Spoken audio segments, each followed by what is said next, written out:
Hello दोस्तों, welcome to fact study. आज की इस फैक्ट एनालिसिस वीडियो में बात करेंगे हम एनआईटी जम्मू कश्मीर यानी कि श्रीनगर में एक आपत्तिजनक वीडियो आया है। इस पर एक बवाल हुआ है। एक छात्र ने इस वीडियो को पोस्ट कर दिया था और ये वीडियो यूट्यूब से लेकर पोस्ट कर दिया था। उसके बाद एनआईटी श्रीनगर में काफ़ी बवाल हो गया। पूरे दिन इसको ही चर्चा में रहा, न्यूज़ में भी और ट्विटर पर भी। छात्रों के बीच संघर्ष रहा। उस छात्र के प्रति इन लोगों ने बहुत बवाल किया। इमेज में दिख रहे हैं, ये मनोज सिन्हा जी हैं जो कि जम्मू कश्मीर के उपराज्यपाल हैं। इनको आपको पता होना चाहिए। और ये है एनआईटी श्रीनगर की तस्वीर। देखिए कितना सुंदर परिसर है, पढ़ाई लिखाई वाला संस्थान है और इसमें इस तरीके की घटनाएं होती हैं।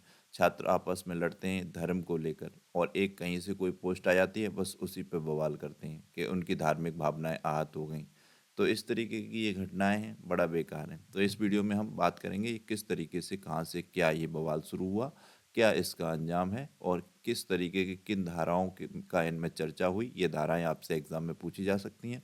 और यहाँ पर जम्मू कश्मीर से जुड़ी हुई कुछ खास बातों पर भी हम चर्चा करेंगे जो अक्सर कर बार बार रिपीट होकर आपके एग्जाम में पूछी जा सकती हैं। करंट अफेयर्स के कुछ पॉइंट हैं जम्मू कश्मीर से जुड़े हुए, इन पर भी जानेंगे। एक क्वेश्चन लास्ट में मैं आपसे पूछूंगा, उसका आंसर आपको कमेंट बॉक्स में देना है। तो सबसे पहले जानते हैं ये क्या है एनआईटी श्रीनगर, इसमें कैसे बवाल शुरू हुआ।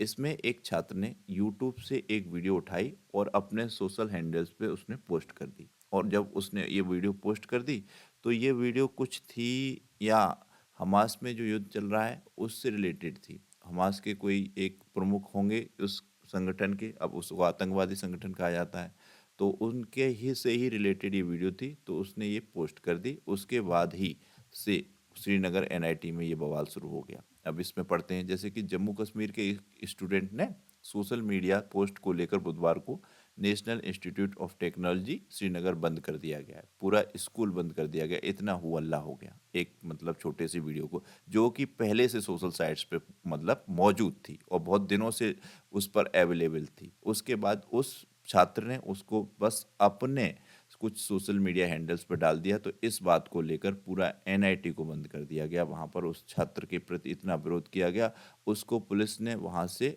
मतलब हटाया और उसको कहा निलंबित किया और तमाम चीज़ें हुई।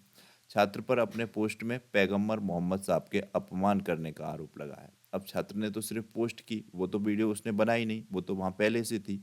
परंतु फिर भी यहाँ के कुछ छात्रों ने इस पर पैगंबर मोहम्मद साहब के अपमान करने का जो कि ये आरोप लगाया है।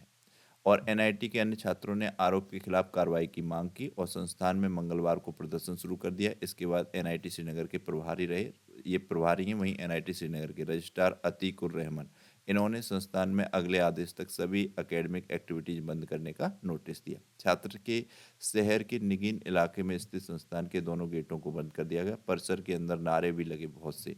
इस एनआईटी में काफ़ी विरोध प्रदर्शन होते रहते हैं। यहाँ के छात्र थोड़े से उपद्रवी टाइप हैं। इन्होंने पहले भी एक बार इंडिया का मैच के दौरान काफ़ी भारत विरोधी नारे लगाए हैं। ये काफ़ी गलत चीज़ है, चाहे कहीं भी हो रही हो, ये बिल्कुल गलत है। यहाँ के छात्र कुछ ऐसे हैं, इन्होंने इस तरीके से ये बवाल कर दिया इस बात पर। तो इसके बाद ट्विटर पर तमाम पोस्ट आई, जैसे कि एक हिंदू बॉय, एक लोगों, ये जो बताया जा रहा है जिस लड़के ने ये पोस्ट किया वो एक हिंदू लड़का है। तो कुछ लोग इसके समर्थक में आए, उन्होंने कहा कि इस हिंदू लड़के के समर्थक में हैं हम, और ये तमाम तरीके के पोस्ट चलते रहे। इससे पहले एक नूपुर शर्मा थी, बीजेपी की सदस्य थी, उन्होंने भी कुछ बोल दिया था, तो उनका मामला बहुत हाईलाइटेड रहा था। विदेशों तक में उनके मामले की चर्चा हुई थी और एक देश के अभी प्रेसिडेंट ने फिर से उनकी चर्चा की, तो वे फिर से चर्चा में आ गई थी नूपुर शर्मा, तो उन पर भी काफ़ी बवाल हुआ था। उसी तरीके के ये मामला भी बनता हुआ दिख रहा है। तो इसमें जैसे कि रिपोर्ट्स में बताया गया है कि यहाँ पढ़ने वाला एक छात्र जो कि हिंदू है ने इस्लाम के नबी पैगंबर मोहम्मद के विरुद्ध आपत्तिजनक वीडियो को अपने व्हाट्सएप स्टेटस और इंस्टाग्राम पर डाल दिया। इसके बाद उल्टा वहाँ सोशल मीडिया पर कई लोग उस वीडियो पर स्क्रीनशॉट लेने लगे और दावा कर रहे थे कि यह हमास के संस्थापक का वीडियो है। यहाँ पर जैसे कि आपको दिख रहा होगा, ये हमास के, ये वीडियो जो दिख रहा है छोटा सा, ये हमास के संस्थापक का ये वीडियो को तो हम इसमें नहीं पोस्ट कर सकते। वीडियो को वैसे भी मैं नहीं रखता हूँ, बस अपनी पीपीटी तैयार करता हूँ, उसके आधार पर बताता हूँ न्यूज़ और नॉलेज की आपको जानकारी देता हूँ। तो इसमें ये इस तरीके से, जब ये हिंदू लड़का है तो विशेष तौर पर वहाँ पर जो पढ़ने वाले आईआईटी श्रीनगर में हैं छात्र, वो मुस्लिम हैं, वो अपनी राजनीति चमकाते हैं, जबकि पढ़ने वाले छात्रों को इस तरीके से कोई मतलब तो रहता नहीं है। वो तो अपने पढ़ेंगे, कुछ डॉक्टर बनेंगे, इंजीनियर बनेंगे, कुछ अपने आर्मी में जाएंगे, ऑफिसर बनेंगे। कुछ और चीज़ें करेंगे और देश के काम आएँगे। ये कुछ होते हैं अराजक तत्व, ये तो बस देखते हैं। इन्हीं की नहीं कह रहा हूँ, मुस्लिम की, जैसे कि दिल्ली वाले संस्थानों में भी बवाल होते रहते हैं। तो कोई भी है, ये गलत चीज़ है। तो इसमें सोशल मीडिया आरोपित छात्र में जिस स्क्रीनशॉट को शेयर किया जा रहा है, उसके अनुसार इस वीडियो में हमास संस्थापक का बेटा इस्लाम के बारे में कुछ बता रहा है। कट्टर मुस्लिमों ने इस पैगंबर मोहम्मद की आपत्ति से जोड़ दिया और इसे इस निंदा किया। ऊपर से सोशल मीडिया पोस्ट में आरोपित लड़के और उसकी मुस्लिम गर्लफ्रेंड के बारे में भी लिखा गया है। ऐसी खबरें आ रही हैं कि वो हिंदू है लड़का, परंतु उसकी जो दोस्त है वो मुस्लिम है। तो इसके बारे में और ज़्यादा, जब लड़के हैं वहाँ पे यूनिवर्सिटी में पढ़ने वाले, तो वो और ज़्यादा भड़क गए कि हमारे धर्म की लड़की किस तरीके से इस लड़के के साथ है। इस तरीके का तो होता ही है कि एक हिंदू लड़के को गर्लफ्रेंड मुस्लिम क्यों, इस तरीके के बवाल चलते रहते हैं हमारे देश में। ये किसी भी देश में चल रहे हो, पाकिस्तान वगैरह, कहीं भी जहाँ पर भी धर्म की ज़्यादा राजनीति होती है। तो ये गलत है, इससे देश को कुछ फ़ायदा नहीं होता है, नुकसान ही होता है। ये मुस्लिम लोग कर रहे हैं, अब क्यों नहीं हो सकती एक हिंदू लड़के की मुस्लिम गर्लफ्रेंड, या किस भी, इसमें कोई धर्म थोड़ी ना लाना चाहिए। ये तो दोस्ती की बात है उनकी। पुलिस ने कहा ये वीडियो यूट्यूब से लिया गया है। मैंने जैसा कि बताया, वहाँ पर कश्मीर के पुलिस के आईजी हैं वीके वर्दी। इन्होंने मंगलवार को ये बयान दिया कि एनआईटी परिसर के छात्रों द्वारा विरोध प्रदर्शन के बारे में सूचना मिली थी। जांच में पता चला कि एक छात्र ने सोशल मीडिया से आपत्तिजनक सामग्री पोस्ट की थी। हालांकि वीडियो छात्र की नहीं थी, बल्कि यूट्यूब से ली गई थी। जैसा कि शुरुआत में ही मैंने बताया कि उस व्यक्ति, मतलब छात्र ने वो वीडियो बनाई नहीं स्वयं, वो तो उसने यूट्यूब से या किसी अन्य सोशल साइट से उठा के अपने सोशल हैंडल्स पे पोस्ट कर दी। चाहे अपने इंस्टाग्राम पे उसने लगा दी हो रील्स के तौर पर, या फिर उसने अपने व्हाट्सएप पे स्टेटस के तौर पे लगा दी हो। बस उसी चीज़ में बवाल हो गया और ये कहने लगे कि धार्मिक भावनाओं को ठेस पहुंचाई गई है। अब ये लोग वहाँ पर संख्या में ज़्यादा हैं, तो इनकी सुनना पड़ेगा, वरना वहाँ पे दंगा भड़क सकता है, बवाल हो सकता है। वैसे भी मणिपुर जैसे में कितना बवाल है अपने देश में, कई जगह अलग अलग, जैसे कि इन धार्मिक मामलों में ही अलग अलग लड़ाइयाँ चलती रहती हैं। तो ये कितना गलत है, देश को पीछे ले जाने वाला काम है। अब यहाँ पर इम्पोर्टेंट है कि यहाँ पर कौन सी धाराएं इस पर लगाई गई हैं। ये धाराओं वाले क्वेश्चन आपने देखा होगा, दरोगा के यूपीएससी का एग्जाम हुआ, बहुत पूछे गए। तो जब ये इस तरीके से चर्चित मामलों में होती हैं, तो वही धाराएं एग्जाम में पूछी जाती हैं। लॉ का आप कोई एग्जाम की तैयारी कर रहे हैं तो उसमें भी पूछी जाएंगी। तमाम एग्जाम्स में ये क्वेश्चन बनते हैं। हालांकि शिक्षक भर्ती में तो ये धाराओं से रिलेटेड क्वेश्चन मैंने नहीं देखे हैं ज़्यादा, परंतु जो आपके यूपी पुलिस, यूपीएसआई, इनमें तो विशेष तौर पर पूछे जाते हैं। और भी कई एग्जाम होंगे लॉ के, उनमें पूछे जाते हैं।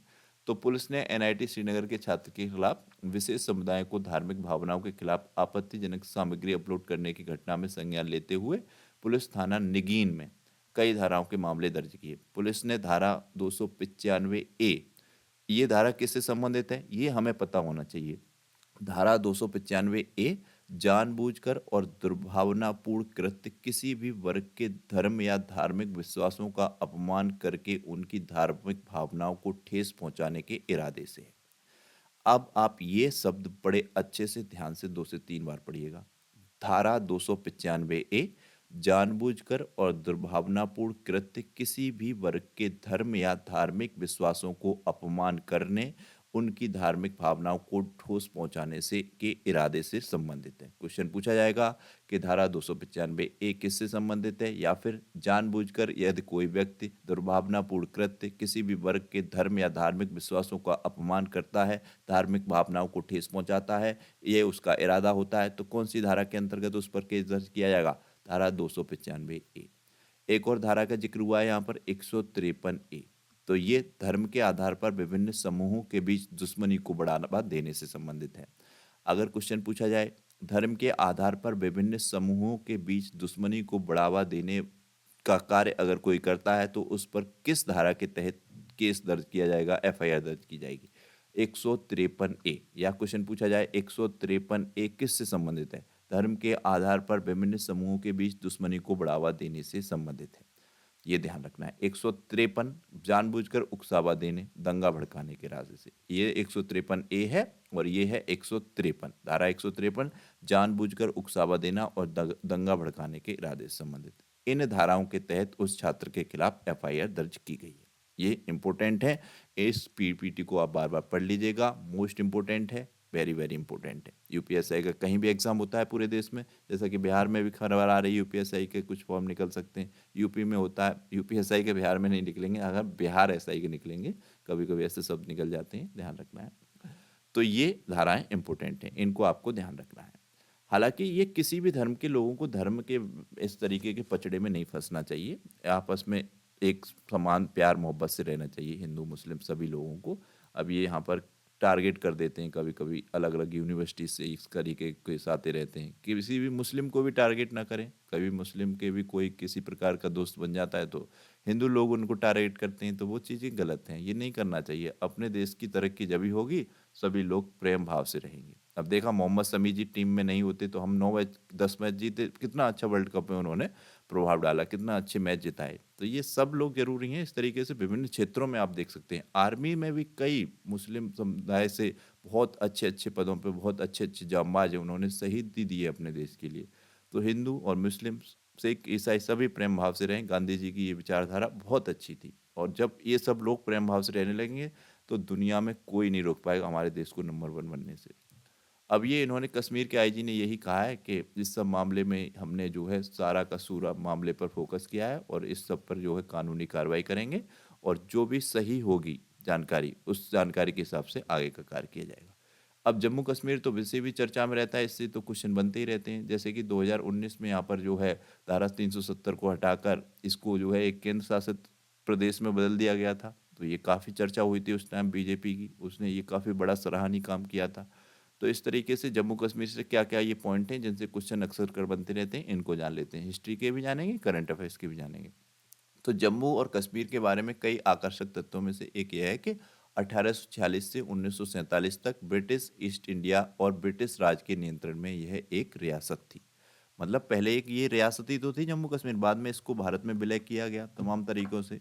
तो उसमें भी कई कानूनी पचड़े रहे। उसमें जब अजीत सिंह थे वो नहीं विलय कर रहे थे, तो सरदार वल्लभ भाई पटेल ने विशेष तौर पर वहाँ पर कार्य किए और इनको जो है भारत में मिलाया। प्रथम आंग्ल सिख युद्ध के बाद रियासत का निर्माण हुआ। अगर कोई पूछे किस युद्ध के बाद जो है जम्मू कश्मीर रियासत का निर्माण हुआ, तो प्रथम आंग्ल सिख युद्ध के बाद यहाँ पर जो है इसका निर्माण हुआ जम्मू कश्मीर रियासत का। ये प्रथम आंग्ल सिख युद्ध अक्सर कर एग्जाम में पूछा जाता है कब हुआ, तो ये 1845-46 में हुआ था, ईस्ट इंडिया कंपनी और सिख साम्राज्य के बीच। तो इसमें ईस्ट इंडिया कंपनी विजयी रही थी, ये आपको ध्यान रखना है, इंपॉर्टेंट है। जम्मू और कश्मीर के महाराजा हरी सिंह ने भारत के अजीत सिंह, थोड़ा सा मेरा मिस्टेक निकल गया, ये हरी सिंह है, सॉरी, हरी सिंह के राजनीतिक विभाजन के दौरान भारत में होने वाले निर्माण टाल दिए गए थे। हालांकि 26 अक्टूबर 1947 को महाराज ने औपचारिक रूप से 1947-48 के भारत पाकिस्तान युद्ध के दौरान सैन्य समर्थन के बदले में विलय के साधन पर हस्ताक्षर कर दिए थे। अब जिन्होंने कहा था हम तो स्वतंत्र रहेंगे, महाराजा हरी सिंह ने जब इन्होंने ऐसा कहा तो पाकिस्तान को लगा कि अवसर है इन पर अटैक कर दें और जम्मू कश्मीर को पाकिस्तान में मिला लें। तो फिर हरी सिंह भागते भागते आए भारत के प्रधानमंत्री या सरदार वल्लभ भाई पटेल जी के पास। तो इन्होंने फिर सेना भेजी और फिर वहाँ पर जो है पाकिस्तान के सभी जो भी मक्कार लोग थे उनको खदेड़ दिया, उनके सैनिकों को, और इसको आज़ाद कर ले लिया। और फिर इन्होंने कुछ अपनी संधियों के साथ मतलब भारत में ये शामिल हो गए थे 47-48 में। ये हमको ध्यान रखना है। और इस तरह जम्मू कश्मीर भारत का अंग बना। अनुच्छेद 370 इस जिसमें जम्मू कश्मीर को विशिष्ट दर्जा दिया गया। इसमें एक अलग संविधान था, राजध्वज था, अधिकार प्राप्त था, संविधान में शामिल किया गया। और जम्मू और कश्मीर के इतिहास में 6 अगस्त 2019 को एक नए अध्याय का अनुभव किया गया। ये सब चीज़ हटा कर दी गई। फिर जम्मू कश्मीर का अब कोई विशेष दर्जा नहीं है, किसी प्रकार का विशेष यहाँ पर संविधान नहीं है, किसी प्रकार का विशेष अब राज्य ध्वज नहीं है। यहाँ पर सब जो भारत का कानून है वही अब जम्मू कश्मीर का कानून है, जो भारत का ध्वज है वही अब जम्मू कश्मीर का ध्वज है।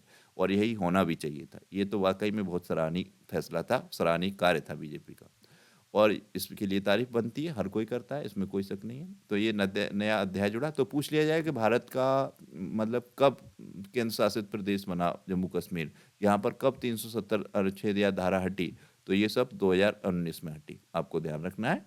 और ये अनुच्छेद निरस्त कर दिया गया, अनुच्छेद 370 इम्पोर्टेंट था। इसने जम्मू और कश्मीर पुनर्गठन अधिनियम को भी मंजूरी दी, जिसने पश्चिम में जम्मू और कश्मीर और पूर्व में लद्दाख 2 केंद्र शासित प्रदेशों के रूप में स्थापित किया। Jammu division, Kashmir division, Ladakh division. वर्तमान में यहाँ पर 3 डिवीजन है, पूछ लिए जाए तो आपको ध्यान रखना है 3 डिवीजनों के नाम, Jammu division, Kashmir division, Ladakh division.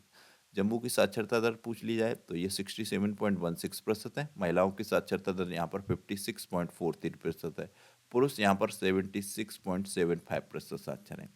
सबसे इम्पोर्टेंट ये डोगरी वाला क्वेश्चन पूछा जाता है, अलग अलग एग्जाम्स में पूछा जाता है कि हाँ, ये शिक्षक भर्ती में भी पूछा जाता है कि डोगरी किस राज्य की भाषा है? तो ये जम्मू कश्मीर की भाषा है। यहाँ के मूल निवासियों को क्या कहा जाता है? डोगरा कहा जाता है।